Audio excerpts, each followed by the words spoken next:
देखें इस कोड का हमने टाइम कम्प्लेक्सिटी कैलकुलेट करना है। हमारे पास लूप है for i equals to 1, i is less than equal to n, i equals to i plus 2, उसके बाद a equals to a plus 1।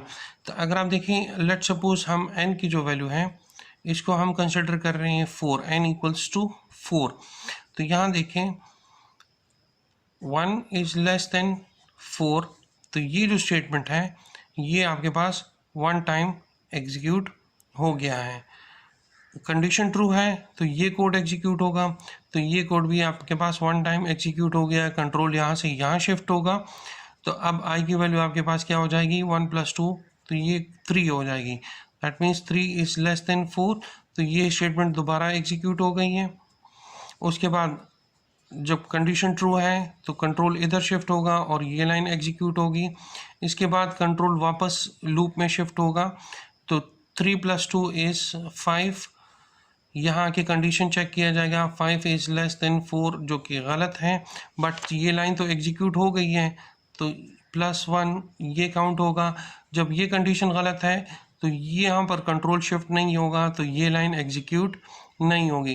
तो आप देखें जब n की वैल्यू आपने 4 लिया था तो आपके पास ये स्टेटमेंट कितनी बार एग्जीक्यूट हुआ है 3 times, that means n-1 times. और ये आपके पास कितना एग्जीक्यूट हुआ है, जब n की वैल्यू 4 है तो ये 2 टाइम्स एग्जीक्यूट हुआ है। दैट मीन्स ये स्टेटमेंट आपके पास n/2 टाइम्स जो है एग्जीक्यूट हुआ है, और ये स्टेटमेंट आपके पास n-1 टाइम एग्जीक्यूट हुआ है। तो इसकी टाइम कम्प्लेक्सिटी आपके पास क्या आएगी, t of n equals to n-1 plus n/2। That means कि t of n equals to, जब आप इसको सॉल्व करेंगे आपके पास आएगा big O of n। Same इसी तरीके के साथ आप देखें आपके पास ये एक कोड गिवन है। अब इसकी टाइम कम्प्लेक्सिटी कैलकुलेट करनी है कि ये आपके पास ये कोड आपके पास कितनी बार एग्जीक्यूट होगा। तो सेम वही प्रोसीजर है, आप n की वैल्यू को कंसिडर कर लें। लेट सपोज मैं n कंसिडर करता हूँ n इक्वल्स टू 40, ये मैंने अपनी तरफ से सपोजिशन की है। i की वैल्यू 1 से स्टार्ट हो रही है, तो पहली बार 1 is less than n, 1 is less than 40, तो ये कंडीशन आपके पास ट्रू हो जाएगी, 1 is less than 40। That means ये जो कोड है ये आपके पास एक टाइम एग्जीक्यूट हो गया है। जब ये कंडीशन ट्रू होगी तो ये कोड एग्जीक्यूट होगा, दैट मीन्स वन टाइम ये कोड भी एग्जीक्यूट हो गया। कंट्रोल यहाँ से यहाँ शिफ्ट हो जाएगा, और ये अब आपके पास i की वैल्यू क्या है, i की वैल्यू आपके पास 1 है, तो 1 + 20, तो ये हो जाएगा 21, i आपके पास बन जाएगा 21। इधर आकर आप देख लें तो 21 is less than 40। That means ये जो कोड है ये एग्जीक्यूट हो गया एक टाइम। कंडीशन ट्रू है, जब कंडीशन ट्रू है तो ये एग्जीक्यूट होगा, तो दैट मीन्स +1।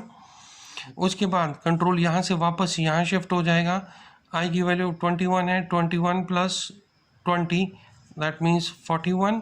यहाँ आके कंडीशन चेक किया जाएगा 41 इज़ लेस देन 40, जो कि कंडीशन फॉल्स है, बट ये तो एग्जीक्यूट हो गया, दैट मीन्स +1। जब कंडीशन फॉल्स है तो ये अब एग्जीक्यूट नहीं होगा।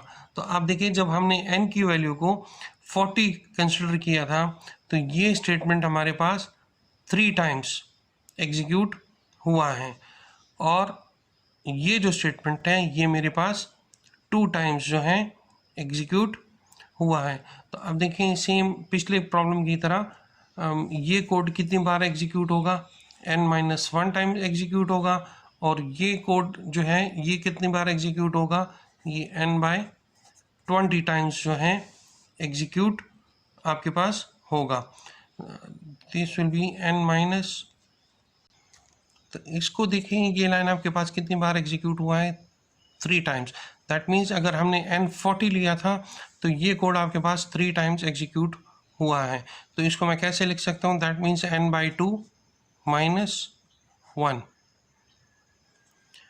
तो ये कितना हो जाएगा, ये आपके पास हो जाएगा n/20 + 1। इनर मोस्ट स्टेटमेंट से एक दफ़ा ये स्टेटमेंट जो है ज़्यादा एग्जीक्यूट होगी। तो अगर इनर स्टेटमेंट आपके पास n/20 एग्जीक्यूट हो रहा है तो आउटर मोस्ट स्टेटमेंट आपके पास n/20 + 1 टाइम एग्जीक्यूट होगा। जब आप इस कोड की टोटल टाइम कम्प्लेक्सिटी कैलकुलेट करोगे टी ऑफ एन, तो दैट मीन्स कि एन बाई 20 प्लस 1 और प्लस एन बाई 20।